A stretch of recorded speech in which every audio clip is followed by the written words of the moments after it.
제가 가진 신약 성경 346면에 있습니다. 디모데 후서 4장 1절에서 8절까지의 말씀 다 찾으셨으면 제가 봉독해 드리겠습니다. 하나님 앞과 살아있는 자와 죽은 자를 심판하실 그리스도 예수 앞에서 그가 나타나실 것과 그의 나라를 두고 엄히 명하노니 너는 말씀을 전파하라. 때를 얻든지 못 얻든지 항상 힘쓰라. 범사의 오래 참음과 가르침으로 경책하며 경계하며 권하라. 때가 이르리니 사람이 바른 교훈을 받지 아니하며 귀가 가려워서 자기의 사욕을 따를 스승을 많이 두고 또 그 귀를 진리에서 돌이켜 허탄한 이야기를 따르리라. 그러나 너는 모든 일에 신중하여 고난을 받으며 전도자의 일을 하며 내 직무를 다하라.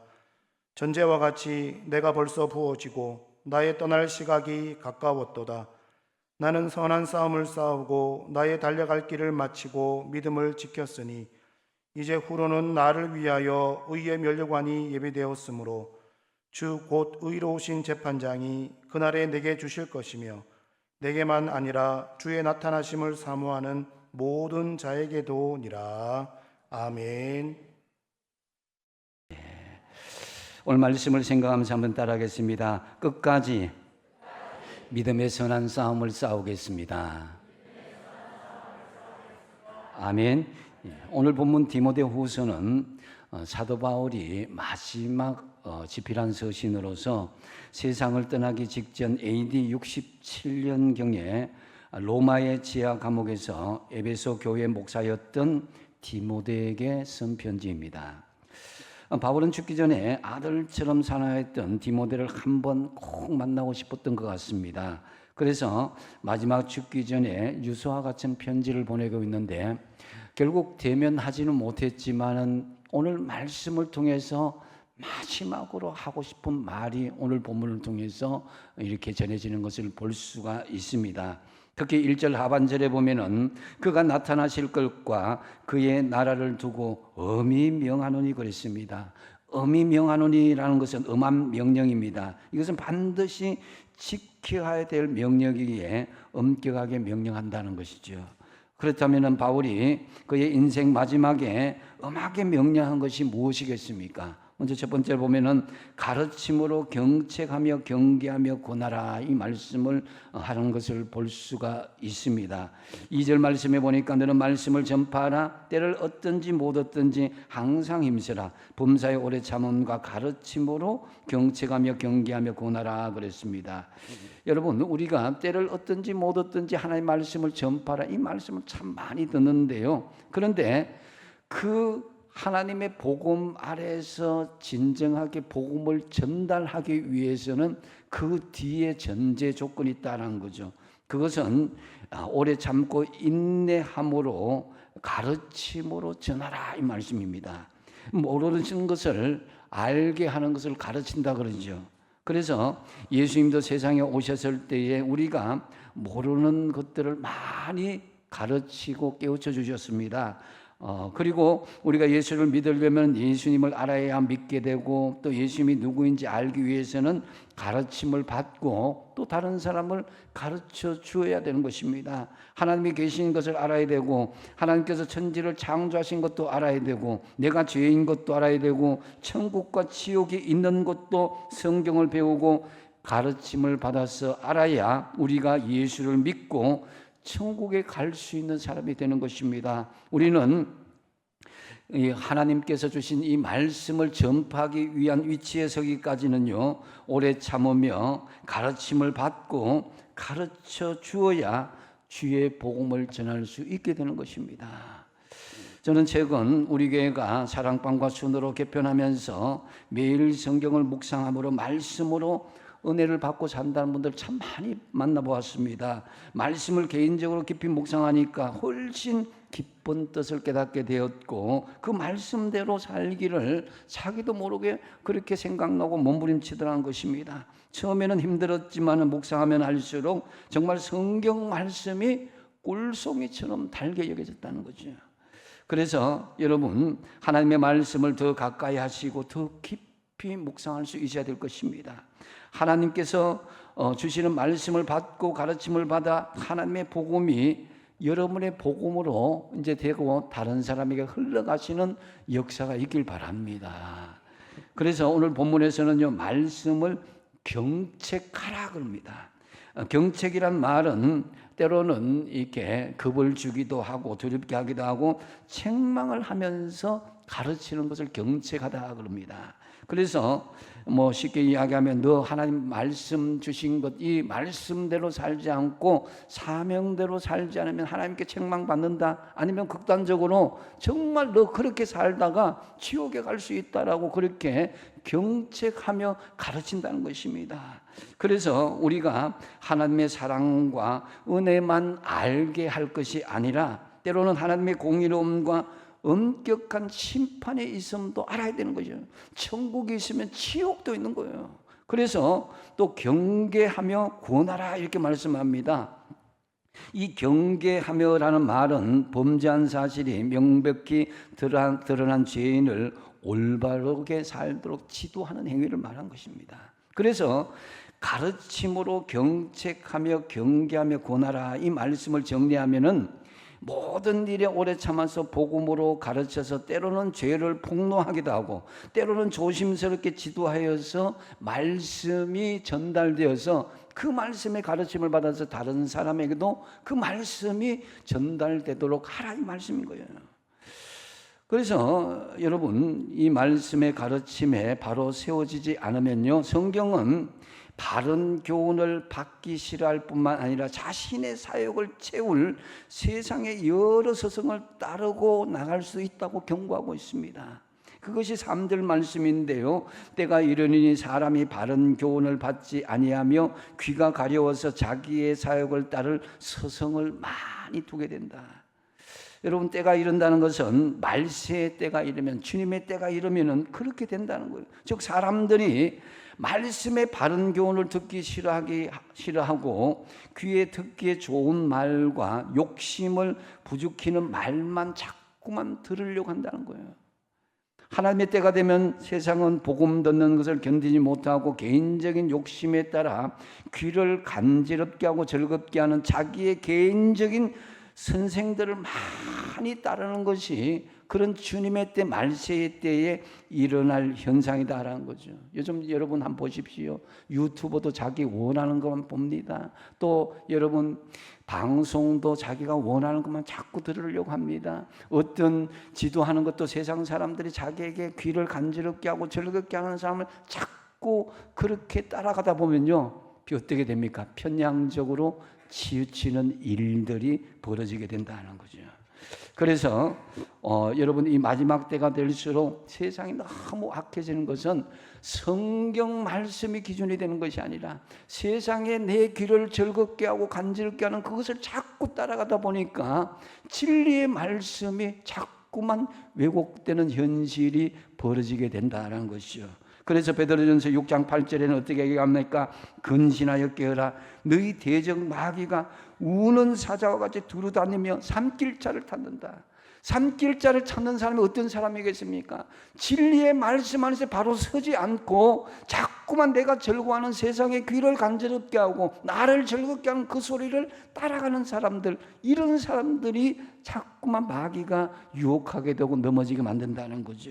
그래서 요즘 여러분 TV나 유튜브에 보면 재미있는 그런 웃기는 개그나 프로그램들 항상 인기입니다. 또 이단의 사상들, 또 미신이나 이런 것 확인되지 않은 이야기들, 아닌 말고식의 그런 이야기들이 너무 많습니다. 심지어는 살인 사건까지도 막 가십거리로 이야기하고 그걸 즐기는 사람들이 있습니다. 그래서 신비한 어떤 걸 가장해서 점쟁이나 이단 또 서성들을 각기 많이 두고 그들을 따르고 쫓는 일들이 생긴다는 거죠.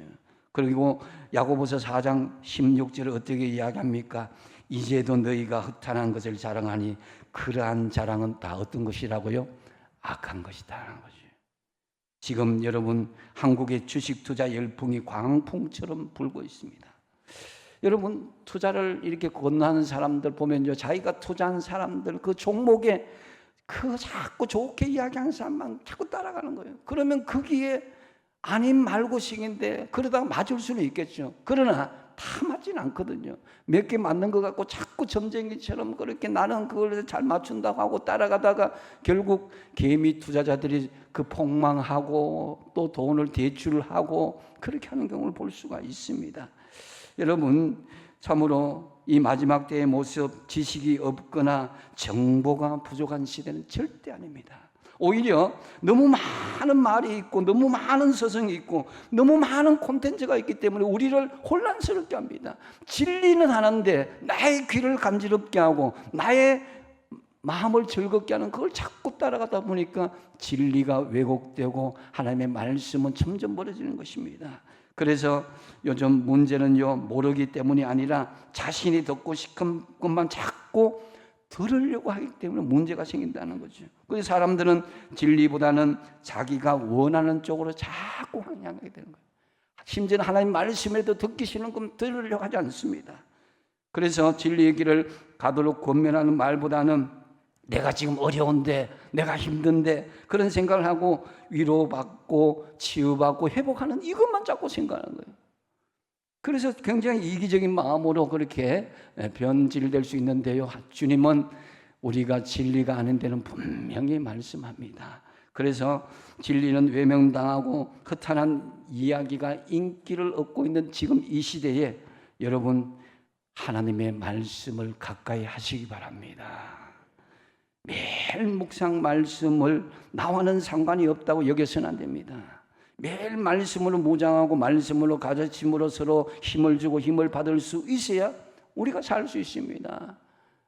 신명기 8장 3절과 마태복음 4장 4절에 예수님이 뭐라 합니까? 우리 하나님께서 뭐라 그럽니까? 사람의 떡으로만 살 것이 아니에요, 하나님의 입에서 나오는 모든 말씀으로 산다고 그랬습니다. 믿음의 사람이 하나님의 말씀 없이는 죽습니다. 교회도 죽습니다. 말씀의 기초가 바로 세워져야 되는 거예요. 그러므로 매일매일 말씀의 가르침으로 경책하고 경계하며 권하심으로 진리 가운데 바르게 살아갈 뿐만 아니라 여러분을 통해서 말씀이 흘러가는 역사가 있길 바랍니다. 또한 바울이 마지막에 엄히 명령한 건 두 번째는 전도자의 직무를 다하라, 이렇게 말씀합니다. 5절 말씀 같이 한번 읽어보겠습니다. 5절입니다. 시작. 그러나 너는 모든 일에 신중하여 고난을 받으며 전도자의 일을 하며 내 직무를 다하라. 아멘. 모든 일에 신중하라, 이 말은 무슨 일에나 조급하여서 경솔하게 행하지 말고 자제하면서 침착하고 끝까지 먼 데를 바라보고 천천히 나아가라는 거예요. 그래서 이 말은 영어 성경 NIV 성경에 보니까 keep your head라고 그러고 있어요. 이 말이 뭐냐면은 멍 때리지 말고 정신 챙기라는 거예요. 맨정신을 유지하라는 것입니다. 또 고난을 받으라고 말씀하는데요, 고난은 복음을 위한 고난인데 이 전도자의 일을 수행하기 위해서는요, 좀 힘이 들고 수고가 되는 건 사실입니다. 시간도 필요하고 돈도 소요되기도 하고 또 무엇보다도 나를 배척하고 나를 멸시하고 조롱하는 그런 일들이 두렵게 여겨지기도 합니다. 그래서 여러분, 어떤 사람들은 이 아파트 전도를 할 때에 초인종을 누르면 마음속으로 여기에 사람이 없어라, 사람이 나오지 말아라, 그렇게 이야기하는 사람도 있다고 합니다. 그건 솔직한 심정이죠. 왜 그렇습니까? 사람이 나와야 전도를 할 텐데 사람이 나오면 그 말을 하고 나를 대적하고 나를 멸시할까 싶어서 그게 걱정을 하면 그 마음 때문인 것입니다. 그래서 실제로 좀 전도하면요, 전도는 듣는 사람보다도 듣지 않는 사람 훨씬 더 많습니다. 사람들이 점점 더 영악해지고 복음을 거부하는 이 시대의 현실을 볼 수가 있습니다. 그래서 주님도 그것을 아시기에 복음 때문에 핍박을 받고 욕을 얻어먹게 되면은 하늘의 너희 상이 큼이라, 그걸 말씀합니다. 그 말씀이 마태복음 5장 11절 12절인데요. 같이 한번 읽어보겠습니다. 시작. 나로 말미암아 너희를 욕하고 박해하고 거짓으로 너희를 거슬러 모든 악한 말을 할 때에는 너희에게 복이 있나니 기뻐하고 즐거워하라. 하늘에서 너희의 상이 큼이라. 너희 전에 있던 선지자들도 이같이 박해하였느니라. 아멘. 여러분, 그렇기 때문에 전도할 때 여러분의 생각을 좀 바꿔야 됩니다.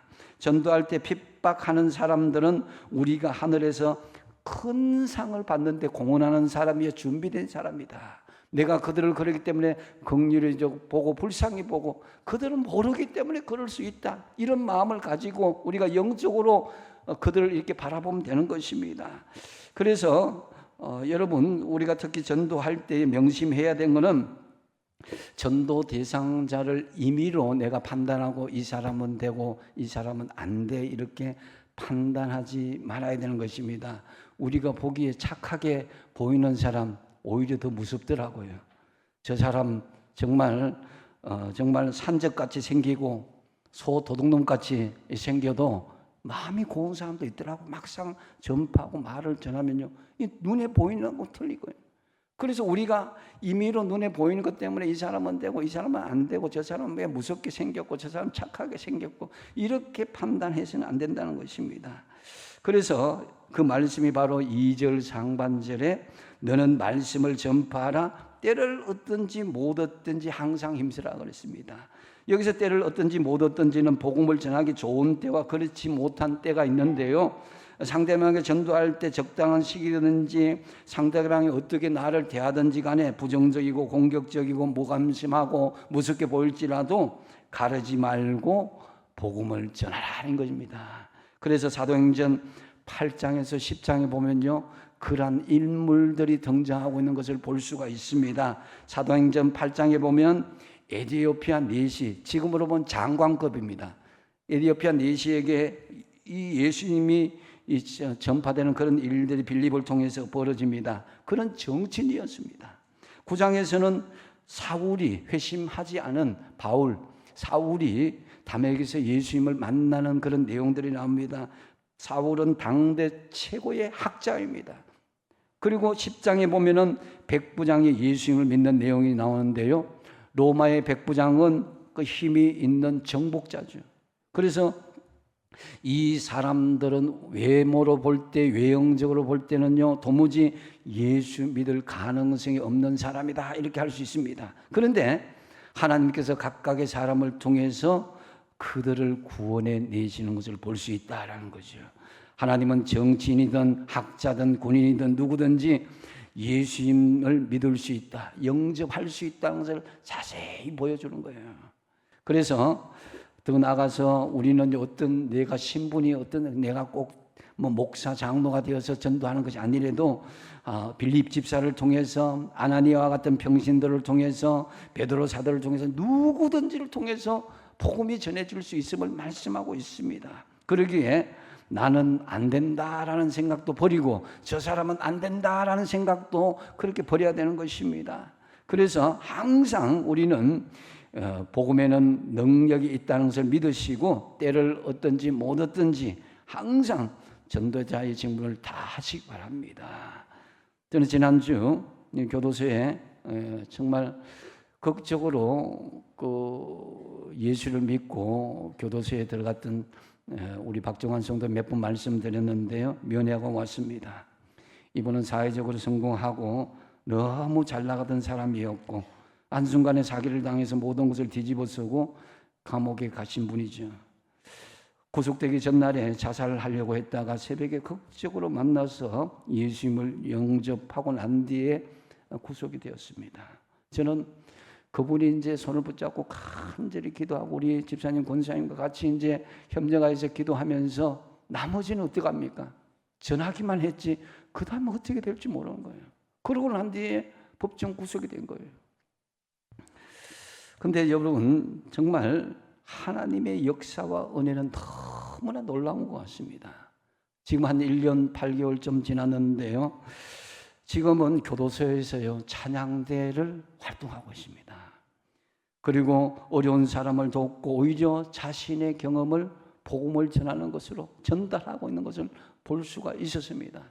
그렇게 억울하게 그 과정이 있었지만 그 억울한 과정도요, 자기를 그렇게 뒤집어 씌웠던 사람도 결국 하나님이 바르게 나가고 그 사람도 구속되는 그런 일들이 이렇게 하나하나 진행되고 있음을 말해주면서, 그리고 무엇보다도 그분이 가지고 있던 성경은 얼마나 너덜너덜하게 되고, 제가 이렇게 선물로 주었던 로마서는 10번 이상 읽었다고 그런 거예요. 그래서 오히려 면회를 갔다가 제가 더 은혜를 받고 감동을 받고 왔습니다. 여러분 주변에 때를 얻든지 못 얻든지 하나님께서 복음을 전하라고 붙여주신 그 영혼을 여러분 마음대로 방치하거나 무시하지 마십시오. 그래서 그 사람들을 여러분 다 전도할 수 있도록 붙여줬다고 생각하고, 믿든지 안 믿든지 때를 얻든지 못 얻든지 전도자의 직무를 다하시는 저와 여러분 되시기 바랍니다. 세 번째로 바울이 마지막에 엄히 명령하고 있는 것은 심판을 기억하면서 끝까지 사명을 다하라는 것입니다. 1절 상반절에 보니까 하나님 앞과 살아있는 자와 죽은 자를 심판하실 그리스도 예수 앞에서 이렇게 이야기합니다. 이 고람되오라는 거죠. 여러분들에게 죽음이 불편한 이야기일 수도 있고 또 나와 상관없는 이야기일 수도 있다고 생각하는 분이 있습니다. 하지만 사람이 죽는다는 것은 명확한 진리입니다. 이 땅에 존재하는 모든 생명체는 반드시 죽음이라는 종말을 보게 되어 있습니다. 그리고 죽음 이후에는 아무것도 없어지는 것이 아니라 반드시 심판이 있다는 거예요. 심판을 부정하든지 내가 심판을 긍정하든지 상관없습니다. 죽음 이후에 있을 심판은 성경의 내용 조목조목 우리에게도 증언하고 있습니다. 그래서 바울은 심판하실 주님을 기억하라고 엄히 명령하고 있는 거예요. 여러분, 단 한 번밖에 살지 못하는 우리 인생입니다. 적당히 살기에는 또 우리 인생이 너무 짧습니다. 그렇기 때문에 우리는 원하든 원치 않든 주님의 심판의 자리에 서게 될 것이다. 이에 바울은 어떻게 고백하고 있느냐? 7절에 나는 선한 싸움을 싸우고 나의 달려갈 길을 마치고 믿음을 지켰다, 이렇게 간증하고 있습니다.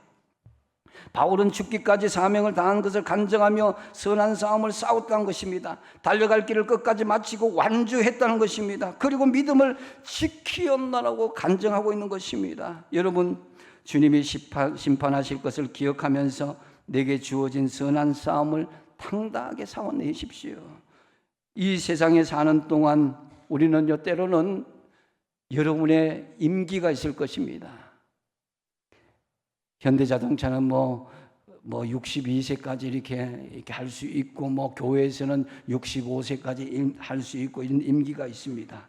그러나 임기는 있어도 하나님 주신 사명은 절대로 죽기까지 끝나지 않습니다. 그렇기 때문에 여러분, 나이는 젊게 보인다고 자랑하면서 왜 사명을 내려놓으려고 하십니까? 주님의 심판대 앞에 갈 시간이 가까워지면 더 절박한 마음으로, 더 안타까운 마음으로 주님의 사명에 더 접근해야 되지 않겠습니까? 자꾸만 교회에서 멀리 이사하지 마시고 세상의 분주함과 즐거움을 적당하게 하십시오. 교회와 더 가까이 오십시오. 더 새벽제단을 지키면서 기도하십시오. 더 교제하시고 말씀을 나누시고 더 헌신하시고 봉사하십시오. 내 인생이 2번, 3번 살면 그 다음에 하면 되지, 하지만 한 번밖에 살지 못하는 그 시간들이 지금도 흘러가고 있습니다. 주신 사명, 주님의 심판을 기억하면서 여러분, 힘들다고 포기하지 마시고 선한 싸움을 싸우라고 그랬습니다. 그래서 여러분, 저는 특별히 믿음의 선한 싸움 중에서 예배의 자리를 지키는 것이 정말 중요하다고 생각합니다. 예배가요, 이 화석화되어서 형식화되어 버리면요, 교회도 죽고 우리도 죽습니다. 서울의 어느 교회 예배 봉사를 열심히 하는 몇 분이 계셨는데, 모든 그 교회, 큰 대형교회 중에, 부서 중에 예배 부서 봉사자들이 가장 단합을 잘 되고 가장 열정으로 일했습니다. 그래서 교회에서 목사를 비롯해서 모든 사람들이 칭찬이 자자했습니다. 그래서 1부에서부터 오후 예배 드릴 때까지 아침 일찍부터 가장 늦게까지 그렇게 봉사하고 안내를 했습니다. 그래서 그 열심과 헌신은 최고의 열심이었습니다. 그런데 어느 날 담임 목사님이 이상한 것을 발견했습니다. 그 봉사자들 1부에서 5부까지 예배를 제대로 드리는 사람들이, 집중해서 예배를 드리는 사람 한 사람도 없더라는 거예요. 그래서 목사님 불러서 물었습니다. 왜 예배를 드리지 않느냐고. 그랬더니 다른 교인들이 예배 잘 드릴 수 있도록 나는 희생을 하고 있다고 그렇게 말하는 거예요. 여러분, 예배는요, 다른 봉사를 위해서 희생할 수 있는 것이 아닙니다.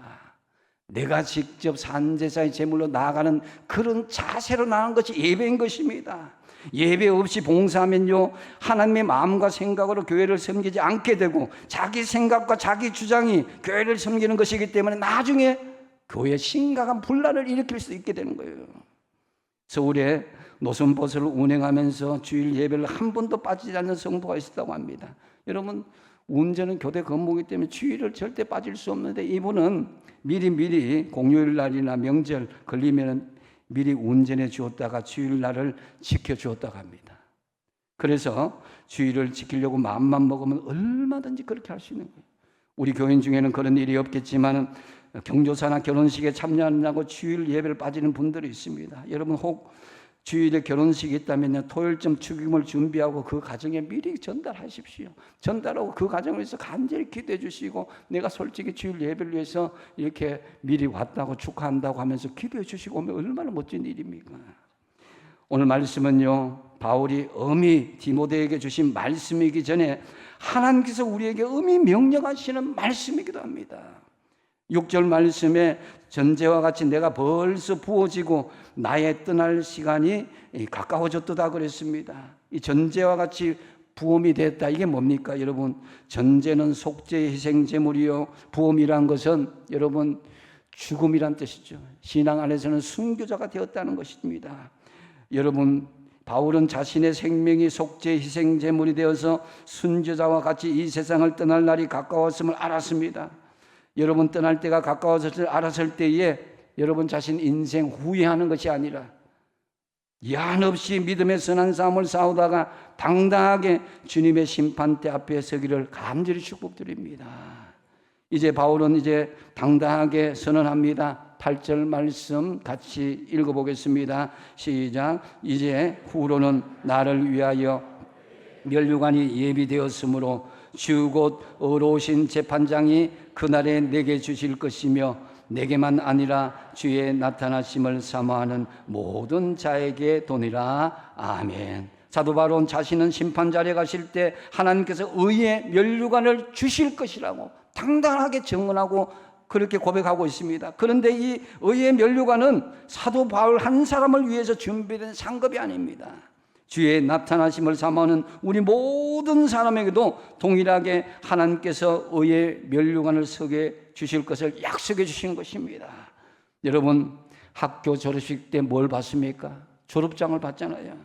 그래서 저도 초등학교 때 졸업장은 받았는데 이 그런 졸업장 그것이 증명서가 없어졌습니다. 중학교도 고등학교도 그 졸업장이 다 이렇게 증명서가 다 없어졌더라고요. 그런데 제가 영원히 잃어버리지 않는 그런 졸업장이 있습니다. 그 졸업장은 앞으로 주님에게서 받을 영광의 졸업장인 것입니다. 여러분에도 영광의 의의 면류관의 졸업장이 있은 줄로 믿으시기 바랍니다. 그래서 사도 바울은 그 당시 최고의 엘리트들이 모였던 가말리엘, 요즘 말로 하면 서울대, 하버드 졸업생이었습니다. 그런 졸업장이 있었죠. 하지만 사도 바울은 그 졸업장을 집어 던져버렸습니다. 더 정확하게 표현해서 사도 바울은 그 졸업장을 배설물처럼 다 버렸다는 거예요. 그리고 그 버린 졸업장이 전혀 아깝지 않았습니다. 왜냐하면 그에게 더 소중하고 위대한 졸업장이 기다리고 있었기 때문입니다. 이제 후로는 나를 위하여 의의 면류관 졸업장이 준비되었으므로, 할렐루야.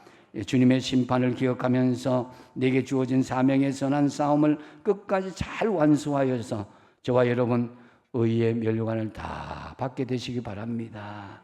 이제 말씀을 맺습니다. 오늘 바울을 통해서 음악에 명령하는 것이 무엇입니까? 첫 번째 뭐라고 그랬습니까? 가르침으로 경책하며 경계하며 권하라. 매일매일 말씀의 가르침으로 경책하며 경계하며 권하심으로 진리 가운데 바르게 살아가기를 힘쓰라는 거예요. 두 번째 뭡니까? 전도자의 직무를 다하라. 내 주변에 맡겨주신 그 영혼들, 때를 얻든지 못 얻든지 전도자의 직무를 다하십시오. 세 번째는 뭡니까? 심판을 기억하며 어떻게 하라고요? 끝까지 사명을 다하라는 거예요. 세월은 우리를 기다려주지 않습니다. 참으로 우리의 주님께서 우리를 심판하심을 기억하며 내게 주어진 사명, 이 선한 싸움을 끝까지 잘 완수하셔서 의의 멸관을 다 받게 되는 저와 여러분 다 되시기 바랍니다.